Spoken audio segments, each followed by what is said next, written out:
હે રાજન દીકરી વાળા આવતા નેલે આસોડાની ધાર કે વહેશે।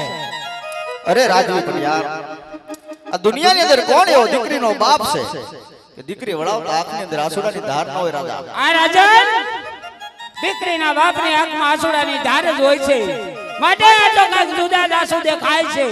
માટે તમારે પુત્ર કેટલા છે અને પુત્રી કેટલી છે એમની મને ઓળખાણ તો કરાવો। રાજા ભટિયાર દીકરા દીકરીની વાત કરતા હો તો દીકરીની અંદર મારે લાસા લક્ષ્મી સગુણા 3 છે, દીકરો મારે એકેય નથી રાજા। એ રાજન જાવી મને ખબર હોત ને તમારા પ્રતાપની જાણ લે હું આ કદાપી ના આવત। અત્યારે વેલું રણમાં રાહ જોઈ રહ્યું છે માટે અત્યારે હું જઈ રહ્યો છું રાજન। અરે રાજવી ભટિયાર ઘણા સમયથી આપણે વેરી હતા, આજ વેવાય બિના સેવી તો ચાલો સાથે ભોજન કરવા બેસીએ। એ રાજન જો ભોજનની વાત કરતો હોય ને તા પટિહાર ને કેવા આકરા નિયમ હતા। આજે હું કહું અને તું સાંભળ જમાલ।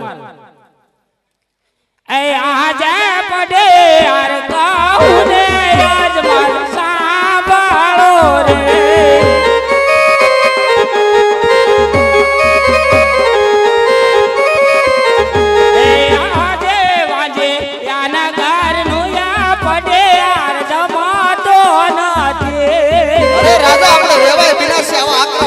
બોલવાનો હોય રાજા।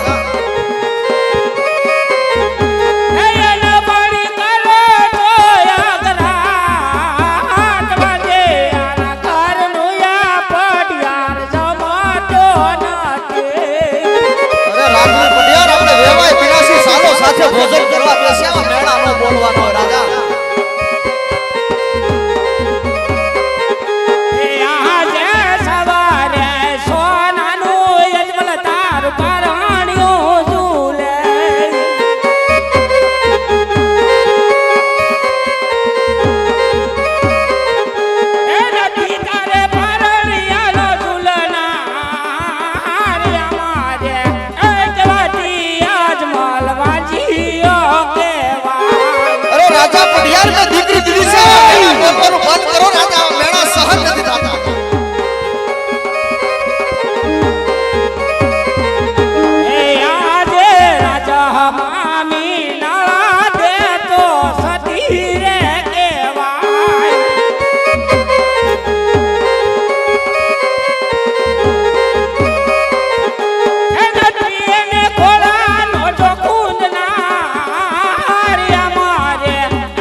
રાજવી ભટિયાર મેળા બોલવાનું બંધ કરો રાજા।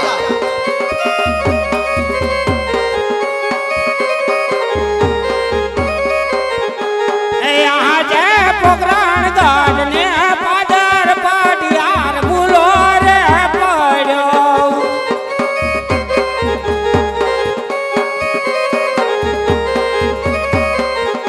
એ બની ગયો જી આનો હું વેવાય પોકરણ ગાડ ને પાદર પાડિયાર ભૂલો રે પડ્યો।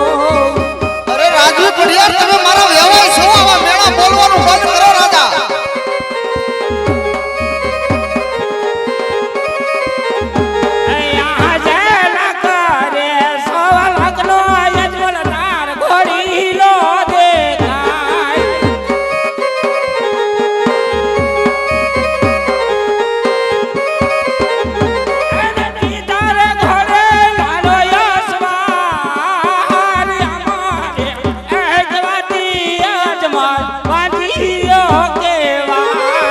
राजा भटियार में दीकरी दीदी से હું લાસાર છું રાજા।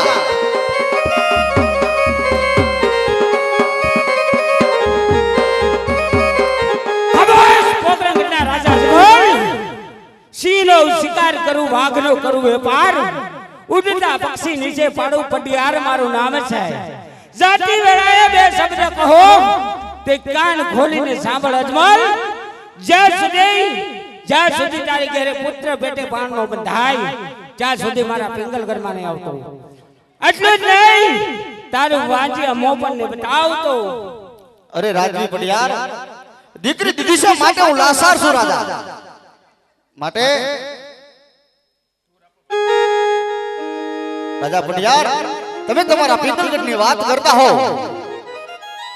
તો જ્યાં સુધી મારા છતીના ખોળે પુત્ર તરીકે પાણો ને બધાય ત્યાં સુધી મને તમારા પિંગલગઢનું તો શું મને મારા પોકરણગઢનું પાણી અકરાર છે રાજા એ રાજન તને બસે કે દીકરી લેવાતી પડિયાર વાર ભૂલી ગયો છે પણ નહીં પિંગલગઢનો પડિયાર કોઈ દિવસ વાર ભૂલતો જ નથી હજી તારા બાજુમાં તાકાત હોય તો જે પડિયારના બાજુમાં હજુ પણ તાકાત છે